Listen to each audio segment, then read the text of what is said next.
Mapungubwe was an Iron Age settlement and kingdom which flourished between 1000 AD to 1300 AD.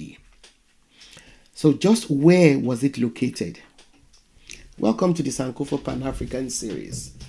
Please support us through Patreon and by buying me coffee so we can continue to bring you the series. Subscribe if you've not done so, and please turn on your notification buttons so you know when we have new episodes. Also, share our videos with all your contacts. The ancient kingdom of Mapungubwe covered areas now in the Limpopo province and the border between South Africa, Zimbabwe, and Botswana. The archaeological sites which mark the area is about 75 kilometers from Messina, close to the point where the Limpopo and Shashe rivers meet. Mapungubwe is believed to be the first organized state in southern Africa. In Shivenda language, the name Mapungubwe means stone monuments, which might be a reference to the large stone houses and walls of the kingdom. While in Sesotho, the word means heel of the jackal. The ancient kingdom is believed to have been founded by Bantu people who prospered there because of the savanna's suitability for cattle herding.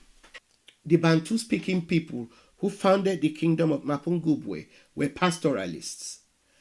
However, because the area has a large sandstone plateau and was easily defended, cattle herding and the growing of sorghum and cowpeas thrived and resulted in plenty of food and a surplus that could be traded for needed goods.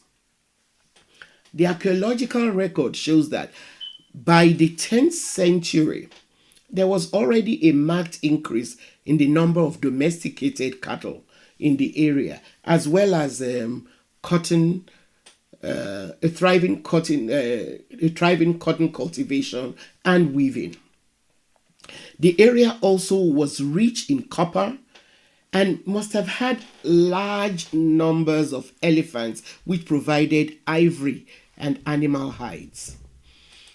There is also significant evidence to show that long before contact with Europe, the people of Mapungubwe kingdom mined and traded in gold. One of the objects found by archaeologists in the area is believed to have been a scepter covered in rectangular beaten gold plates, similar to artworks found at the sites of the Great Zimbabwe. Other evidence of local gold working are small animal figurines also made from hammered sheets, thousands of gold beads, and fragments of gold bangles. Some of the archaeological remains found in the Mapungubwe plateau also indicate that the people traded with coastal areas which they reached through the Limpopo River. Some scholars actually suggest that the Great Zimbabwe Kingdom, which evolved a little later than Mapungubwe in the 12th century, might have started out as a client state of Mapungubwe, and that Mapungubwe would also have benefited from locally sourced copper and gold trade that passed through from southwest Zimbabwe to the coastal city of Kosala. The excavated sites of Mapungubwe have also yielded glass beads from India, the fragments of Chinese Celadon vessels, all of which indicate that there was trading with far-flung places like India, China, and Arabia. The Mapungubwe kingdom had professional potters who produced pottery on a scale which was large enough, and that's another indicator of how prosperous the society was. Some of the pottery excavated consist of decorated spherical vessels with short necks and as well as beakers. Other art forms, other artworks that were found at the site were in the form of various animals, including giraffes, cattle, sheep, and goat figurines, as well as small figures of highly stylized humans with elongated bodies and short limbs. Other small jewelry items found were made from copper or ivory. Now, the kings of Mapungubwe were very wealthy and owned large herds of cattle and precious materials that were acquired through trade. As a society which grew out of its reliance on agriculture, the rulers were also linked with rainmaking to appeal to the gods.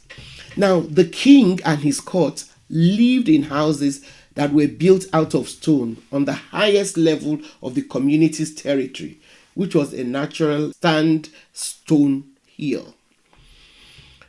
The rest of the community lived in houses that were spread below the hill.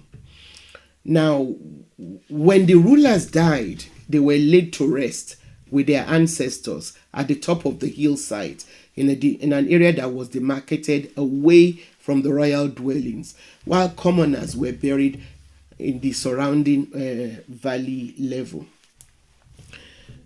The Mapungubwe kingdom went into decline around the period when other kingdoms which laid north of it, like the Great Zimbabwe, followed by the kingdom of Mutapa, started to thrive. As was the case when Europeans stumbled on the Great Zimbabwe, when they first found the relics of Mapungubwe, they also did not believe such impressive structures were built by black Africans. And so they came up with all kinds of spurious theories which attributed this ancient African civilization to ancient Egyptians or Phoenicians and all whatnot.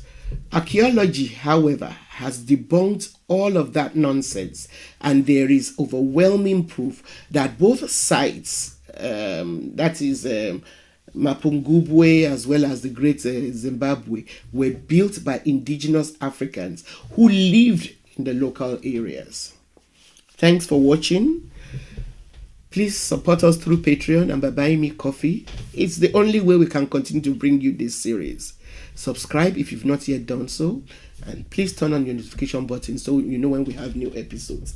Also, don't forget to share our videos with all your contacts, and keep those comments coming.